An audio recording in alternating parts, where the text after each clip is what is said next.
따라하겠습니다. 요셉의 성탄. 나사렛이라고 하는 작은 동네에 젊은 신혼부부 한 쌍이 살고 있었습니다. 그들은 결혼식만 하지 않았지 정식으로 정혼한, 법적으로는 부부였습니다.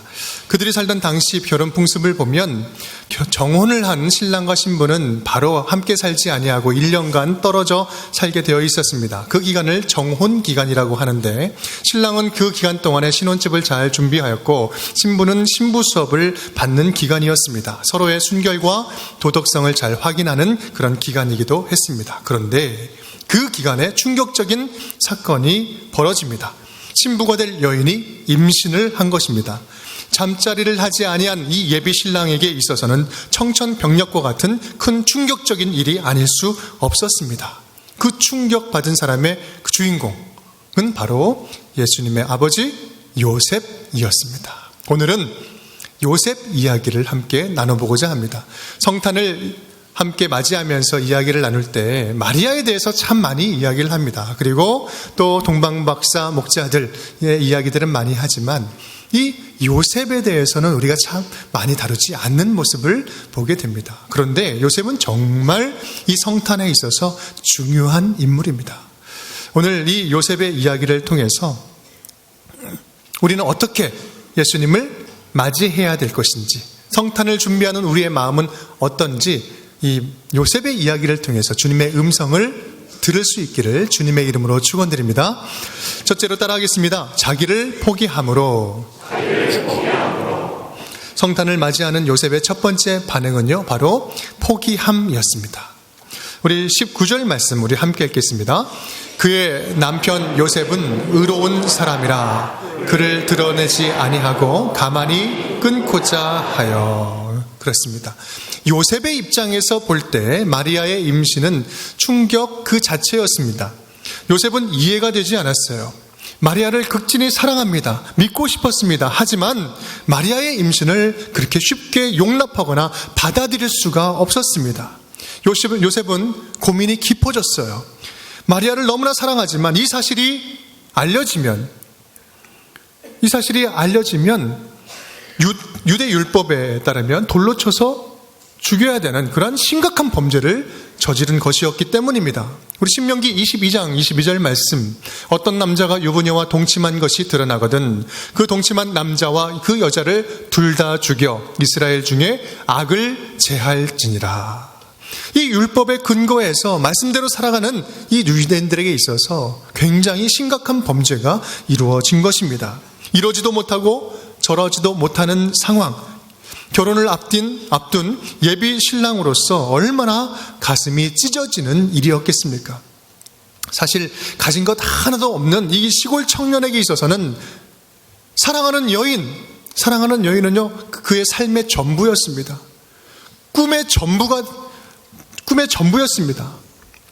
저도 지금 함께 살고 있는 그분과 함께 결혼할 때를 생각해 보면 그 느낌이 확 찾아옵니다. 가진 것 하나 없는 신학생, 그리고 반지하에 살면서 별 볼 일 없는 저지만 그래도 영원한 짝꿍, 저를 사랑하는 사람, 제가 사랑하는 그 사람이 있다는 그 자체만으로도 얼마나 큰 힘이 되고 위로가 되고 감사하고 기뻤는지 모릅니다. 요셉도 화려하지는 않지만 소박한 꿈을 꾸면서 인생을 하나 둘 설계해 나갔을 것입니다. 하지만 사랑하는 그 여인, 정혼자 마리아의 임신 소식은요, 요셉의 꿈이 산산조각 나는 그런 순간의 소식이었습니다. 실망이 증오가 되고 율법적으로 따지고 처벌하려고 맘만 먹으면 얼마든지 할 수 있었지만 요셉은 그렇게 할 수가 없었습니다.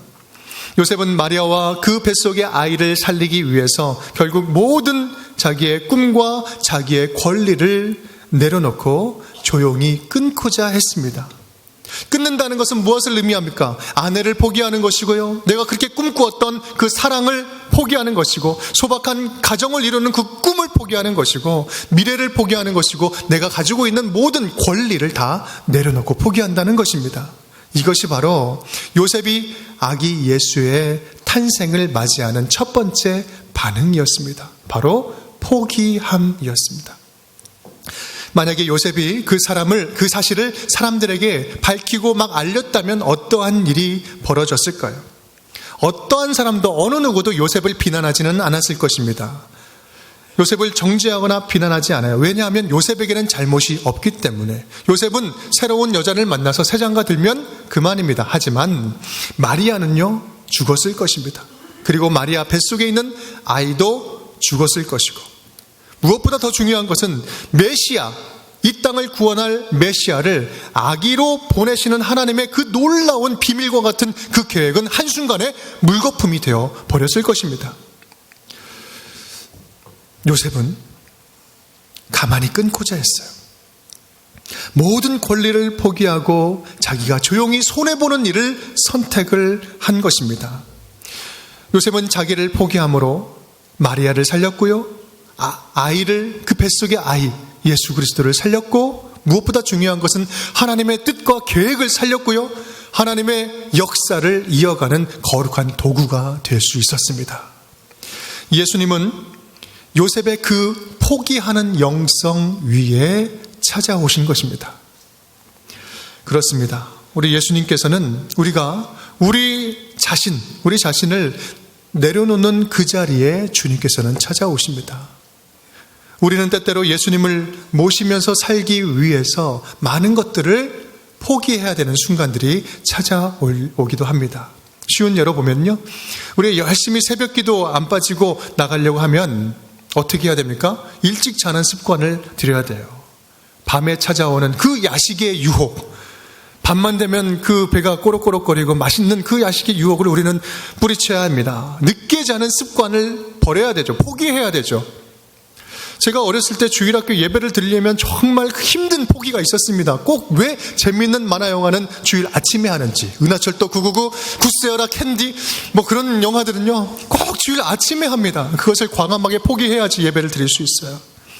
주일을 지키려면 토요일 밤에 그 화려한 술자리를 포기해야 됩니다. 성령에 취하려면 술 취함을 포기해야 됩니다. 주일을 지키려면 주일날에 그 귀한 사람과의 골프 약속도 취소하고 포기해야 됩니다. 그게 쉬운 일입니까? 쉽지 않아요. 예수 그리스도의 사랑으로 뭔가를 돕고 섬기고 베푸는 삶을 살아가려고 한다면 그것을 위해서 내가 갖고 싶은 것, 사고 싶은 것, 누리고 싶은 것, 그 이 소비의 욕망을 포기해야 됩니다. 그럴 때 도와줄 수가 있는 거예요. 성경의 이야기들을 보면 결정적인 순간에 자기를 포기해야만 하는 그러한 믿음의 결단의 순간들을 계속해서 우리에게 보여줍니다. 에스더는 어떻습니까? 왕비로 살아갈 때 내가 죽으면 죽으리이다, 이 목숨을 걸고 죽음을 각오하는 이 포기의 영성으로 나아갈 때 흩어진 유대인들, 디아스포라를 모두 살릴 수 있었습니다. 야곱은 끝까지 포기하지 않고 집착했던 한 사람이 있었습니다. 누굽니까? 막내 아들, 12번째 아들 베냐민.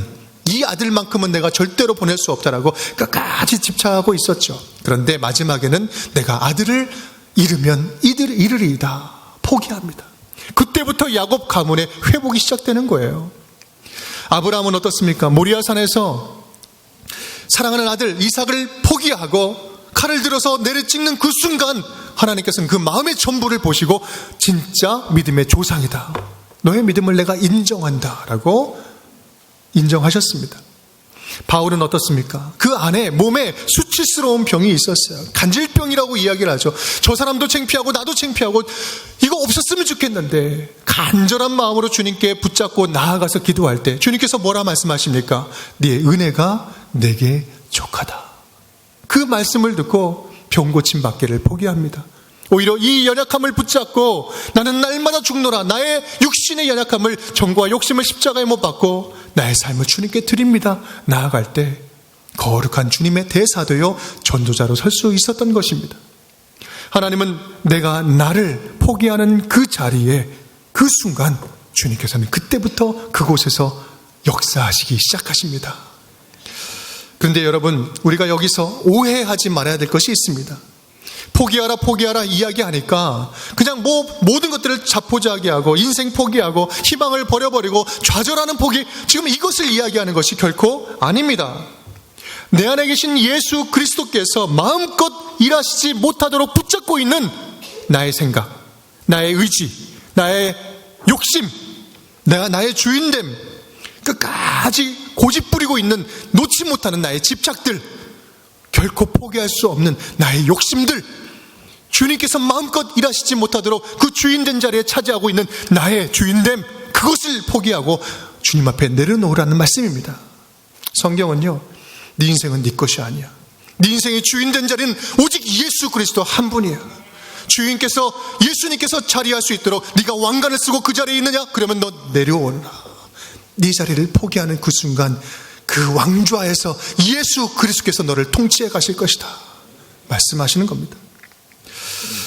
여러분, 기도하지 않고도 뭔가 일이 좀 잘 풀리고 있습니까? 하나님께 의지하고 묻지 않고도 뭔가 일이 술술 잘 풀리고 있습니까? 만약에 하나님의 뜻에 역주행하고 있음에도 불구하고 뭐가 잘 되고 있으면 그 성공을 지금 포기하십시오. 지금 내려놓으십시오. 지금 당장 포기하는 것이, 그 성공을 포기하는 것이 진정한 성공을 이루는 가장 빠른 지름길인 줄을 믿으시기 바랍니다. 예수 그리스도, 예수님과 함께하는, 예수님이 외면된 꿈과 비전을 향해서 열심히 달려나가고 있습니까? 예수님과 발맞추어 달려나가는 꿈이 아니면, 비전이 아니면 그거 당장 지금 포기하십시오. 절대로 기대하지 마십시오. 그것이 바로 걸림돌이 되어 넘어지게 될 것입니다. 사랑하는 성도 여러분, 우리 예수님을 삶의 주인으로 모시기 위해서 혹시 여러분 삶에 포기해야 될 것들은 무엇이 있습니까? 과거의 습관일 수 있어요. 죄된 습관들이 있을 수 있습니다. 내가 집착하는 그 일이 될 수 있습니다. 이 사람만큼은 포기 못해야 하는 내가 집착하는 사람이 될 수 있습니다. 오늘 말씀을 통하여서 우리 이 한 가지만큼은 분명히 다시 한번 고백할 수 있기를 간절히 바랍니다. 예수님, 우리 주님을 내 삶에 모시기 위해서 포기할 것들이 있다면 주님, 내가 과감하게 포기해 보겠습니다. 포기하겠습니다. 주님 앞에 고백하는 저와 여러분이 될 수 있기를 주님의 이름으로 축원드립니다. 모든 것을 내려놓는 그런 요셉에게 천사가 꿈속에 나타나서 말씀을 전해주십니다. 우리 20절, 21절 말씀 굵은 글씨만 함께 읽겠습니다. 다윗의 자손 요셉아, 내 아내 마리아 데려오기를 무서워하지 말라. 그에게 잉태된 자는 성령으로 된 것이라. 아들을 낳으리니 이름을 예수라 하라. 아멘. 세 가지를 중점적으로 말씀을 합니다. 첫 번째는 다윗의 자손 요셉아. 두 번째는 이 모든 일들은 성령으로 된 것이니 무서워하지 말고 마리아 데려오기를 무서워하지 말라. 세 번째는 아들을 낳을 것인데 그의 이름을 예수라 하라. 여기에서 다윗의 자손 요셉아, 다윗의 자손이라고 부르는 것은요, 내가 너의 그 잠자고 있는 혈통을 좀 쓰겠다라고 이야기하는 거예요. 요셉은요, 다윗 왕의 후손이었습니다. 뭔가 굉장히 프라우드가 있는 거죠. 굉장히 자신감 있고 좋은 혈통을 가진 것입니다. 하지만 지금은 누구도 알아주지 않아요. 누구도 요셉을 바라보면서 다윗의 자손 요셉아 이렇게 이야기할 사람은 아무도 없습니다. 그냥 나사렛이란 동네의 시골 청년이었을 뿐입니다. 청년입니다. 그런데 하나님은요, 그것을 기억하시고 요셉의 혈통을 기억하고 불러주십니다. 다윗의 자손 요셉아, 내가 구약 계속해서 말씀했던, 이야기를 했던 그 메시아를 이제 보낼 터인데 내가 네 족보 좀 써야 되겠다, 이렇게 말씀을 하는 겁니다. 우리 마태복음 1장 16절 말씀을 보면 누가 낳고가 쭉 이어지죠. 예수님의 족보가 나오는데 16절 말씀입니다. 야곱은 마리아의 남편 요셉을 낳았으니 마리아에게서 그리스도라 칭하는 예수가 나시니라. 낳기는 누가 낳습니까? 누가 낳습니까? 마리아가 낳았죠. 근데 지금 족보는 누구의 족보입니까? 요셉의 족보예요.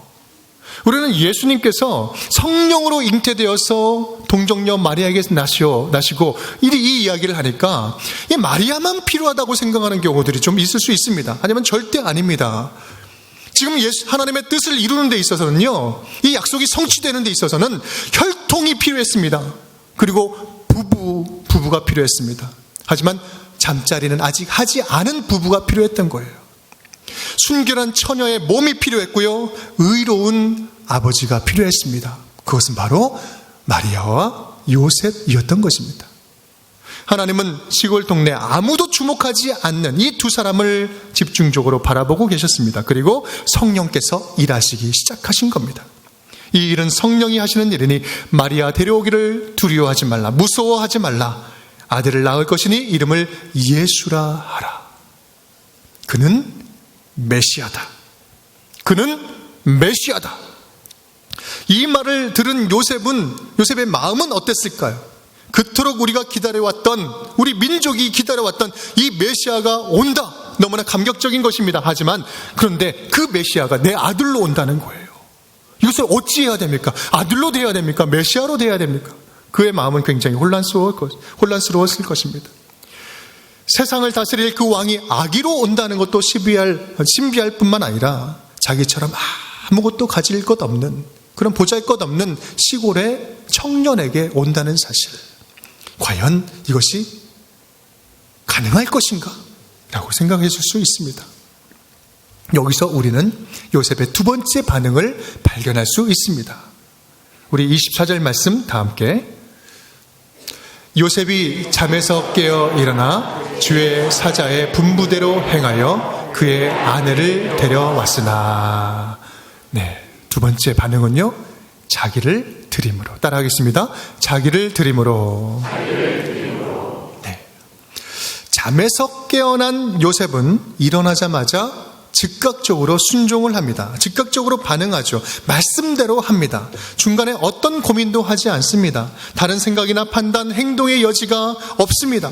곧바로 순종해서 가서 마리아를 데려옵니다. 왜 그럴 수 있었을까요? 성령으로 잉태되었다는 그런 말도 안 되는 기적의 말씀을 순수하게 믿었던 것, 순수하게 믿었기 때문입니다. 요셉이 마리아를 데려왔을 때는 적어도 임신 3개월은 지났을 때입니다. 최소한 3개월은 지났을 때. 왜냐하면 이전에 마리아가 친족 엘리사벳 집에서 3개월 동안 머물다가 오거든요. 수태고지를 들은 이후에 3개월 동안 머물다가 나옵니다. 이것저것 계산하고 따지면 최소한 4, 5개월은 지났을 때예요. 여성분들은 잘 아시겠지만 5개월쯤 되면 아이가 뱃속에 좀 볼록하고 튀어나옵니다. 맞죠? 예. 아직 임신하면 안 되는 정혼 기간이기 때문에 이제 점점 배가 불러오면 들키는 거예요. 이 임신 사실이 드러나면 구설수에 오르는 것이고 사람들로 하여금 많은 비난을 당할 것입니다. 하지만 요셉은 아랑곳하지 않습니다. 이 모든 것을 다 이제는 감당할 준비가 되었습니다. 왜냐하면 그는 하나님의 말씀을 순수하게 믿었고 그 믿음에 따라서 자기를 드리기로 작정했기 때문입니다. 요셉과 마리아, 이 두 사람은요, 이 일에 대해서만큼은 정말 일심동체였습니다. 누가복음 1장 말씀을 보면 마리아의 반응이 나옵니다. 천사가 나타나서 마리아에게 수태고지, 내가 잉태할 것이다 라고 말할 때 마리아는 저렇게 고백을 하죠. 다 함께. 마리아가 이르되 주의 여정이오니 말씀대로 내게 이루어지이다 하매 천사가 떠나가니라. 아멘. 천사가 이야기를 하니까요, 말씀대로 이 부족한 종에게 이루어질 줄 믿습니다. 이루어지이다. 마리아의 고백과 요셉의 순종은요, 하나의 쌍을 이루면서 아름답게 조화를 이루고 있습니다. 마리아는 자기의 순결한 몸을 들여서 순종하였고 요셉은 자기의 의로운 삶을 들여서 순종했던 것입니다.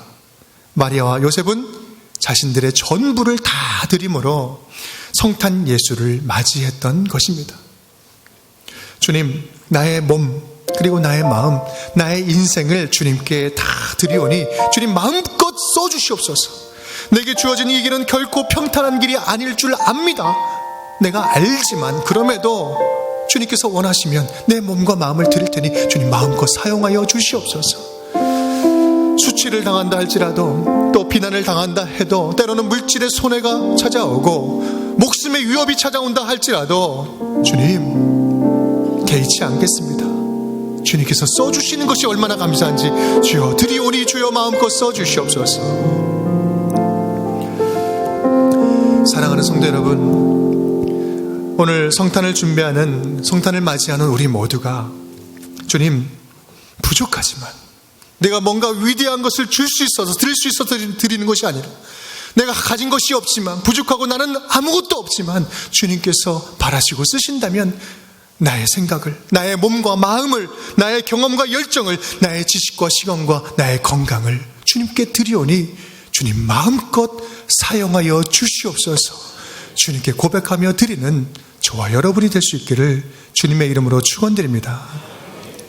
따라하겠습니다. 자기가 증인됨으로.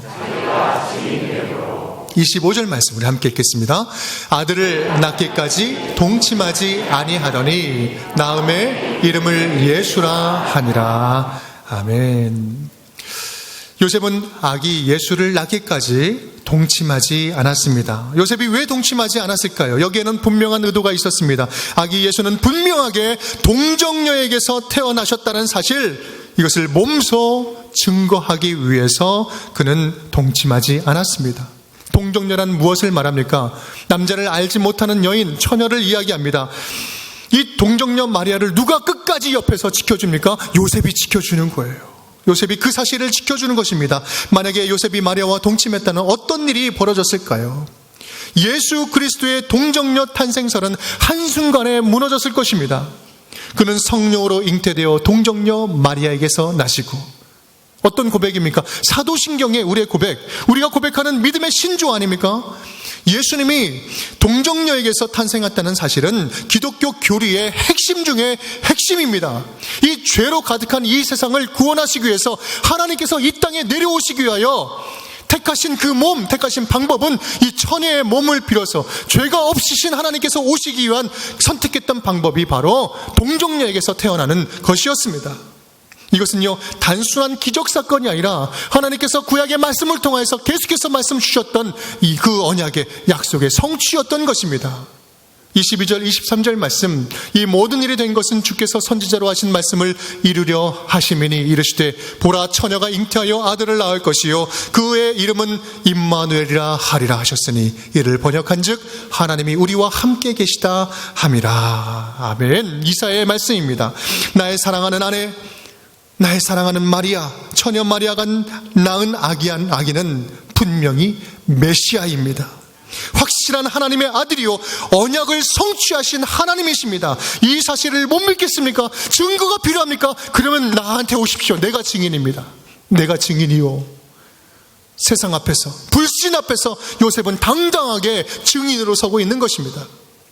동정녀 탄생설은 예나 지금이나 불신자들, 믿지 아니하려고 작정한 사람들이 믿지 못하고 비판하는 그런 성경 가장 큰 기적 가운데 하나입니다.